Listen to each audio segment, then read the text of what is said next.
I want to lead an important life. I want to do it because I was born a human being.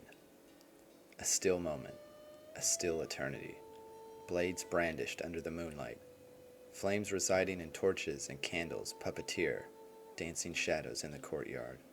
The opposing men, locked in the still moment, stare intently at one another. A clash of blades, a swift reversing stroke, the spray of red mist juxtaposed against the night sky. One journey ends while another continues. Despite this brush with death, the way of the sword never ceases for one man. A ronin, a masterless wandering samurai, makes his way down a well-trodden dirt path. A young boy excitedly bounds around him as they continue their journey. The way of the sword, an elusive road they're searching for. If you Google Musashi Miyamoto, the first result lists him as a Japanese philosopher. In this detail, a lot is revealed. What began as a quest for power and prowess in battle evolved into a journey of self-discovery and spiritual mastery. The sword is a weapon, and is an extension of oneself. The very essence of the core is brandished when a sword leaves the scabbard.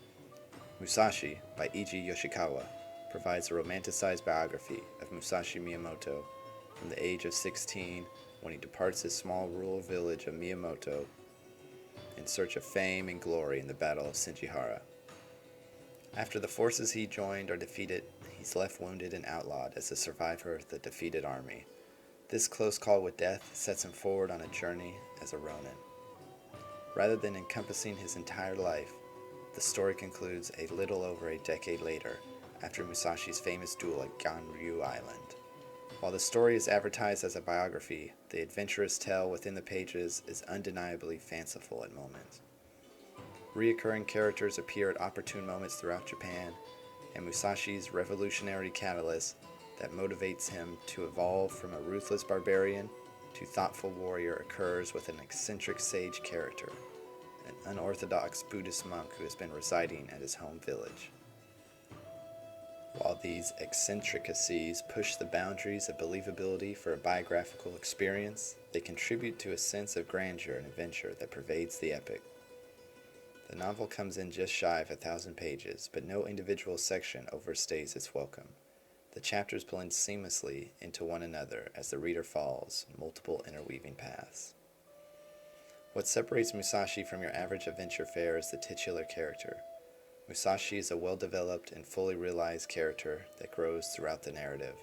Musashi struggles with balancing his initial notion of the way of the sword and blossoming Zen values. His consternation over his love interest, inner turmoil about how to best approach his journey, and strained relationships are authentic. Like a duel, swordplay arrives in the narrative in abrupt strokes, while the time in between is spent on the supporting cast, philosophy, and commentary on Japanese history. Swordplay is excellently counterbalanced with philosophy. Musashi's encounters with various monks, artists, and samurai each provide an opportunity for growth.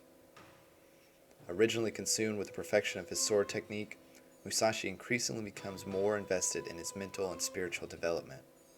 Where traditional wisdom would suggest he practice forward and reverse sword strokes, he takes up wood carving and painting as an alternative form of practice. In the concluding chapters, the stark contrast in Musashi's mentality compared to the beginning of the story is moving. Musashi's philosophical musings throughout the novel stirred moments of reflection in myself. Especially near the final pages, Musashi's devotion to spiritual enlightenment reached new heights. After an arduous journey with a traveling monk, Musashi is given a lesson by having a circle drawn on the ground around him by the monk. No clarification is provided on the matter before the teacher departs. One can still recollect the angry youth a few hundred pages ago and what the response would have been to a seemingly nonsensical exercise. The beauty of the story is exemplified in Musashi's reaction, years in the making. A perfectly round line, no beginning, no end, no deviation. If expanded infinitely, it would become the universe. If contracted, it would become co-equal with the infinitesimal dot in which his soul resided. His soul was round. The universe was round. Not two, one entity, himself and the universe. Another night drowned in sake, another late morning. The sun's rays beat against bloodshot eyes. A vow to change one's behavior and build a better future. It's a vow commonly made preceding another night of drinking and gambling. The opening pages begins not only with Musashi, but also Musashi's childhood friend, Madahachi. The two travel with one another in the opening chapters prior to parting ways. Despite separating from Musashi, Madahachi is a recurring point of view that the reader spends a fair amount of the story with. Madahachi serves as a foil to the protagonist. Where Musashi embraces the enlightened path and looks to raise up others, Madahachi succumbs to life's darker temptations and commits many heinous acts. He struggles to reconcile his youthful ambition with his current predicament in vain. Hungover mornings, cursing himself to start a new path, only to stumble into the same vicious cycle of drinking and lethargy. He lashes out against others for his situation without taking responsibility. His anguished, self-tormenting, internal monologues remind readers of points in their lives and mentalities not too far removed from Madahachi's position.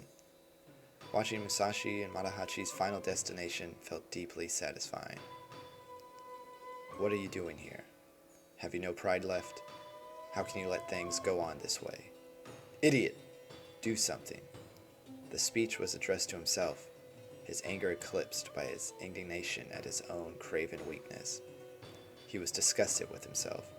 He knew the only way out of his agony was to kick the whole ugly business sky high and return to the aspirations of his younger days. And yet, another painful separation. Turning his back, he strode away into the night. She forlornly gazed at his back disappearing among the shadows and wondered when they would ever see one another again. Would it be in this life or the next? The handling of female characters is a reflection of the story's original era in Japanese culture, but it's worth noting. While Musashi and Madahachi received fully developed arcs, the recurring female characters are at times painfully stereotypical. The main romantic interest, and nearly any woman who comes across Musashi, are helplessly infatuated with his masculinity and driven passion for betterment, even if that passion means forsaking romantic relationships with him. This infatuation stunts any real character exploration. Additionally, these women are often subject to the prejudice and violence of the era. Rape, prostitution, and strict adherence to traditional social roles are prevalent throughout the story. The true anomaly to this formula is Madahachi's mother, another reoccurring character. Her antics, best left for the reader's discovery, brought fresh air through her distorted views of the main characters. Do you understand? I'll die to vindicate my sword, but I wouldn't die for the love of a woman, not even you. As much as I'd like to fall on my knees and beg your forgiveness, I can't. He felt her sensitive fingers tighten on his wrist. She was no longer crying. I know all that, she said emphatically. If I didn't know it, I wouldn't love you as I do. Even after purchasing Musashi, I found myself repeatedly intimidated from starting due to the book's size. Once I made the leap, I was hard-pressed to put it down. Even with nearly 1,000 pages to its name and occasional contrivances that pushed my suspension of disbelief, I was swept along in the epic inspired by a young man's search for enlightenment through the way of the sword. It serves as a template for our pursuits in our own era. Through mastery of ourselves, we can master the world. I can't help but recommend Musashi for those looking for a grand adventure, rife with philosophical musing and sword battles steeped in Japanese history. Fighting isn't all there is to the art of war. The men who think that way and are satisfied to have food to eat and a place to sleep are mere vagabonds. A serious student is much more concerned with training his mind and disciplining his spirit than with developing martial skills.